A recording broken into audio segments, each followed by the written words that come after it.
everyone, great to see you. Welcome to your weekly Rumi and Unconditional Love Twin Flame messages for December the 5th to December the 11th, 2016. It's wonderful to see you. Slightly different setup for this week, and I was just guided to set it up this way, and then as I did the weekly reading, which is available over on Vimeo with the link below,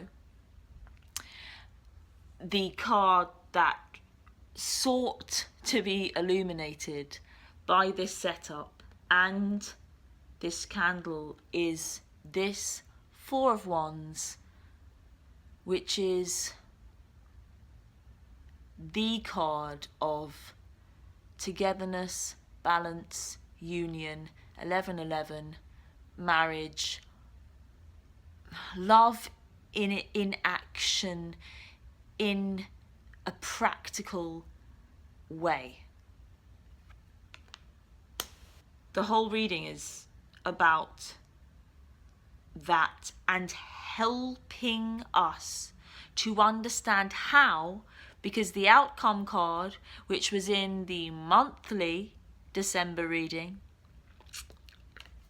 is the Knight of Swords. It's all about taking that action. I had people come to me about the monthly. Link will be also at the end of here for the monthly. If you haven't watched it, watch it again. I'm really encouraging people to rewatch things, even if it's just a snippet here and there, because I found that in terms of results, because I'm a results-oriented person and I want everybody to live the life of their dreams, and is all this is about for me. The ones that get the results are the ones that repetition, the ones that listen the most often, basically. The ones that I noticed, that the ones that seemed to move fastest were the ones that said to me, I do it, I watch it over and over and over and over. And somehow, I know why that is. It's because your intuition picks up different things at different times. And also go back, do a little bit of a roulette. Go back, watch a reading from whatever time, there's something in it. Don't adhere to too many rules. And that's not just with this, that's with everything. Look for signs everywhere, look for messages, look for the messages. I know you guys feel them. But look for them more. I want you to look for them more closely. It is about putting the effort in, even more effort. And it's not just about, the effort is not just about this, but this reading really is about, how do I commit more? How do I take the action? It feels like I'm committing. I am committing. I am taking the action. There's nothing more I can do. And yet there is. But it's in a slightly different perspective. That's the message for this week. Full readings over on Vimeo. But we also have the Rumi card for this week. Oh gosh, this feels exciting. Oh yeah. I'm excited for this Rumi. Oh, I say that, and yet the book's gone AWOL.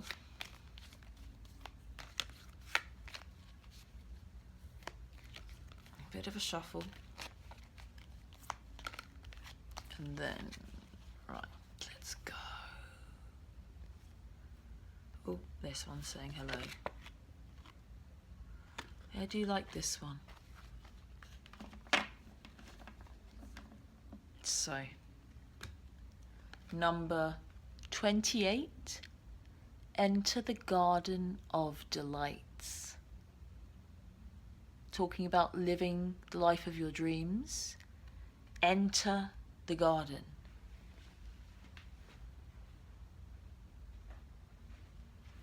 So,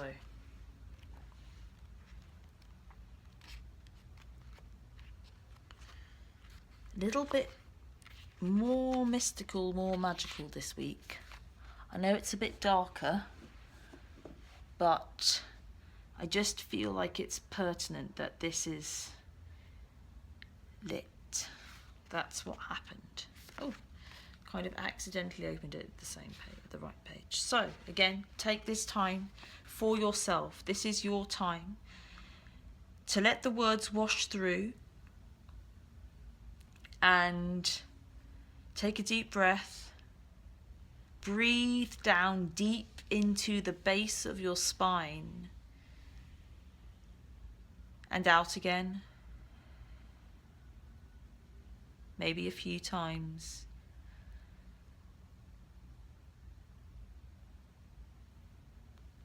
And I shall read.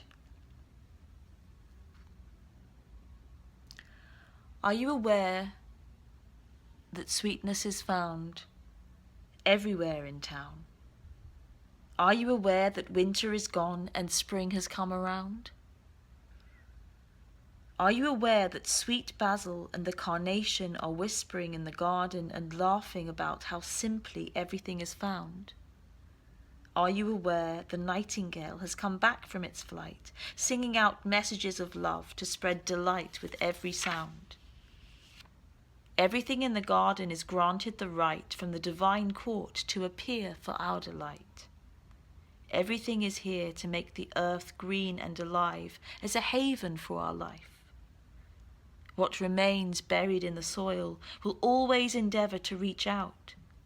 No one truly alive can ever be pawned to a prison or a tomb. There is a sweet spot when entering the Garden of Delights, a moment where the senses have gorged themselves upon beauty and become heavy with their fullness, slowing the mind so that it can perceive the divine beloved dancing behind the veils of nature. But first comes the sensual feasting. Blooming orchids arrest the gaze with their startling and strange beauty. Nectar from the ripest fruits of the garden drips, luscious and sweet, upon a savouring tongue. Hungry for gossip, the ears shamelessly eavesdrop upon the birds in melodic conversation. They sing of greatest, most passionate love and boundless living joy. The ears open wide to take it all in. The craving for touch is sated by rough textured bark falling from the ancient trees, soft dewy grasses, cool in the shade, the crunching leaves making their sounds under the hot sun and dancing feet, and the caress of that sunlight upon bare shoulders, with weight of its own like a silken wrap placed, just so, by a caring lover's hand. The breeze, the very breath of the beloved, Earth Mother, is sweet, with scent of lavender and jasmine warmed by the Sun Father. Oh, drink it in until your arms raise themselves to heaven, your head tilts, eyes rolling back in your head, and your sacred animal body is mindless and in love. The Garden of Delights, narcotic in effect, lulling the senses from tension into sacred languor that love may be experienced. Let us rest here in the midst of so much life, where the goodness of life is felt and the heart is free from any prison of pain or doubt. Come, be in the garden with me now. Let us be free and feast to our heart's content. You have been granted entry into sacred space, a mirab, a sanctuary for worship. When the soul is well acquainted with love, life becomes a temple of love. The sacred space in which the soul can grow powerful through expansive worship of love. You are being invited by your spiritual brother, Rumi, to enter into life, to commit to coming alive, even if at times this feels deeply challenging.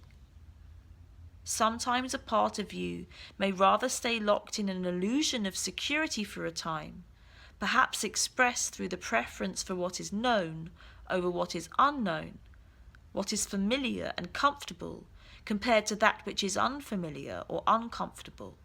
To tussle with the parts of us that would deny aliveness is a natural part of growth. It can seem so risky, with such potential for heartache, and yet what could be more heart-wrenching than the slow death of a precious human soul suffocated by fear and inertia? That is the greatest risk of never really and fully being born into this world of wonders. So Rumi is your midwife, there to ensure full spiritual birth. He is standing at the threshold with you now. You are being asked to cross this threshold from the life you have been living into the aliveness that is flickering and glowing at your feet. It is love's wild, hot embers at your sacred feet. They will erupt at any moment into a holy inferno, taking hold of you and igniting you from within, transforming you into living fire. To come alive requires shedding of so much adherence to the fear of death. The great brother whispers wisdom into your heart. You have heard it, felt it already. The fear of death is so much more terrible than death itself. Nothing is dying in you but fear, so the heart can live more freely. Death and life are twin angels, dancing together in communion with the sacred. They are not opposed.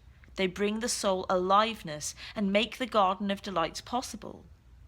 They bring the seasons of the soul that foster growth and take the appearance of dying away, which is actually part of the cycle of life again and again and again.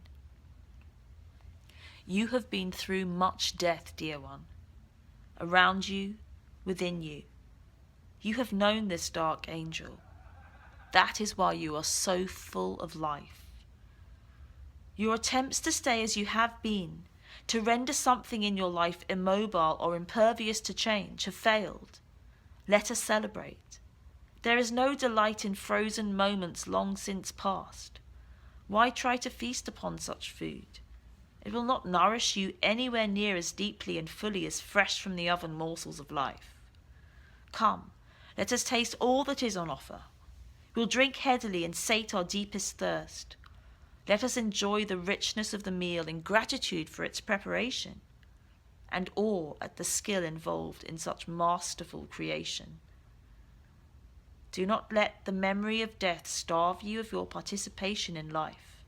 Do you hold on still to that which is past? I will soothe you with a loving touch upon your back, and yet gently I will turn your head to the right and urge you to see the rising sun. Your life is blessed, you see. I want you to know this now. I want you to accept this now. Let those horrors of the past be gone. They are no more than phantoms. The garden is here now, to be touched, tasted, seen, heard, felt, inhaled, and loved. This oracle comes to you with a message. A new day is dawning for you. This is a time when the past will very soon cease to have any hold over you. Celebration is imminent. You are invited into the golden light of divine plenty. Put your worries behind you now and step into divine inheritance where all is sorted according to kindness and grace.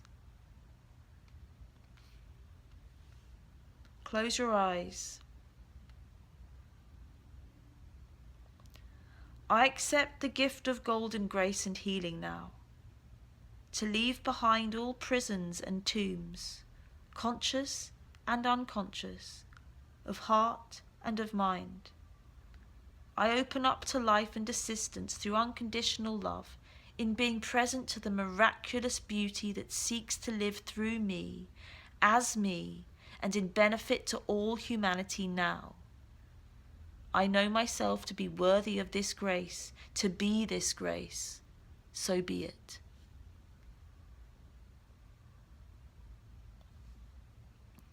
Place your hands gently on your heart and rest for however long feels good.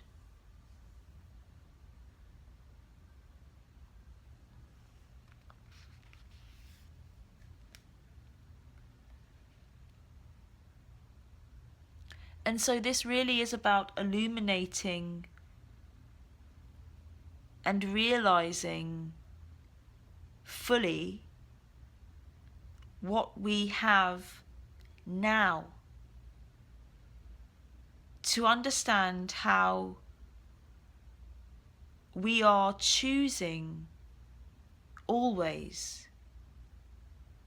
Sometimes we need to work a little bit harder to turn our head to the right, to watch the rising sun. But remember that in that light is always everything that you desire. And one last thing that I want to say about this weekly Vimeo is that it's slightly different this week, in that there's an interactivity to it. There's an interactivity to it in terms of your intuition. So it's how do you, it's specific messages in the card that you've got to pick up. And it's a specific card. That was super fun. And that is part of how you bridge that gap between what you feel like you don't have and what you want. How do I take that action? It's in that intuitive interactivity. It's super fun.